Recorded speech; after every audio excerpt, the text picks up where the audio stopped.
Growing up in the small, quaint town of Maplewood, I was just another face in the crowd. My name is Ella, and I lived a life that many would consider ordinary. My days were filled with school, hanging out with friends, and helping my parents at their bakery. The most exciting thing that ever happened in our town was the annual Maplewood Fair, where everyone gathered to celebrate the end of summer with games, rides, and lots of delicious food. My best friend, Lily, and I often wandered through the town's quiet streets, sharing secrets and dreams about our futures.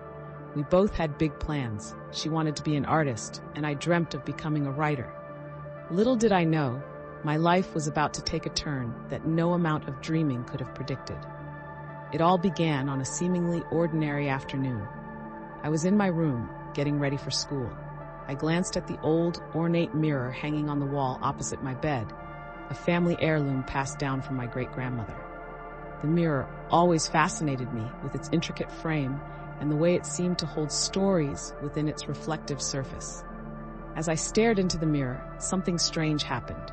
Instead of my own reflection, I saw a different scene entirely. A girl, who looked exactly like me, stood in a dense forest, her eyes wide with fear. Behind her, a shadowy figure loomed, its presence sending shivers down my spine. I blinked, and the vision vanished, replaced by my own bewildered expression. I rubbed my eyes and looked again, but everything seemed normal.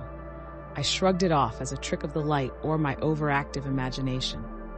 But the next morning, and the one after that, the strange visions continued.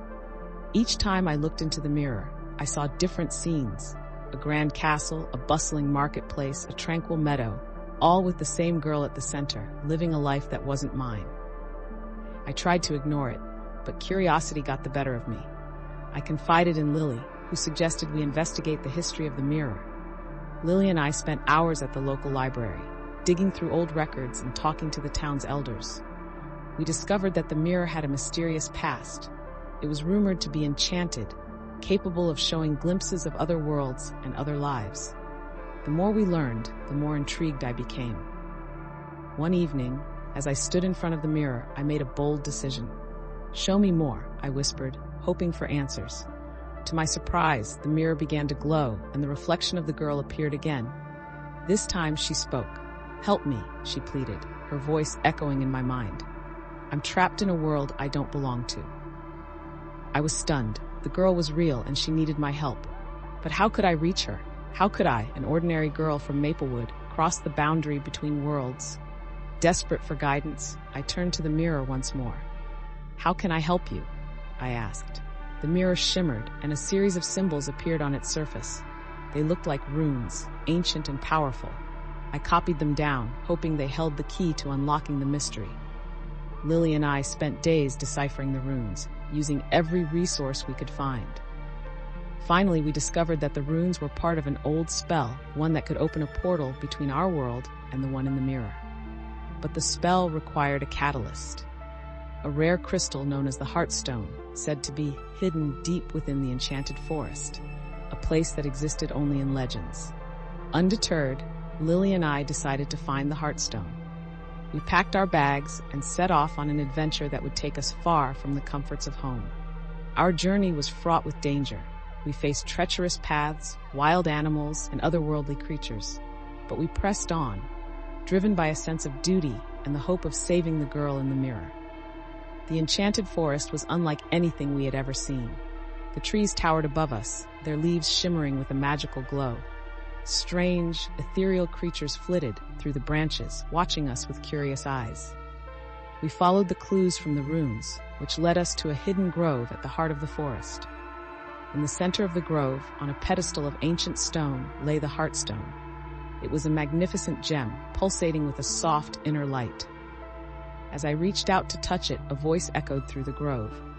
"Who dares to disturb the Heartstone?" We turned to see an old woman, her eyes sharp and piercing. She introduced herself as the guardian of the Heartstone, and she demanded to know our purpose. I explained our quest, telling her about the girl in the mirror and our need to break the spell. The guardian listened, her expression softening. She revealed that the girl in the mirror was her granddaughter, Alina, who had been trapped by a dark sorcerer.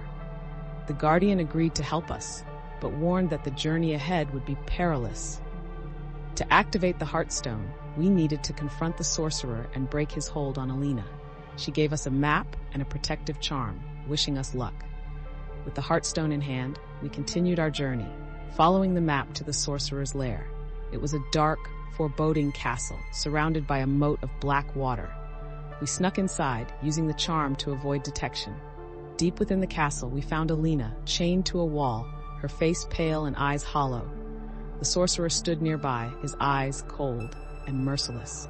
He laughed as we entered, mocking our efforts. But we were not deterred. We used the Heartstone to cast the spell, its light piercing through the darkness. The sorcerer tried to stop us, but the Guardian's charm protected us.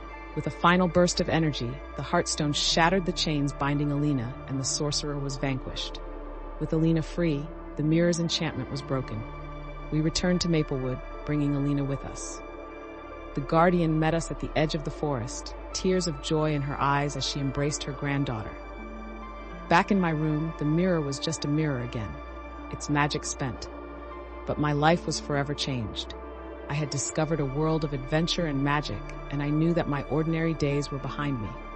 Alina stayed with us for a while, recovering from her ordeal. She and I became close friends, sharing stories and dreams. She eventually returned to her own world, but we promised to stay in touch, knowing that the bond we had formed was unbreakable. As for me, I continued to write, my stories now filled with the magic and wonder I had experienced.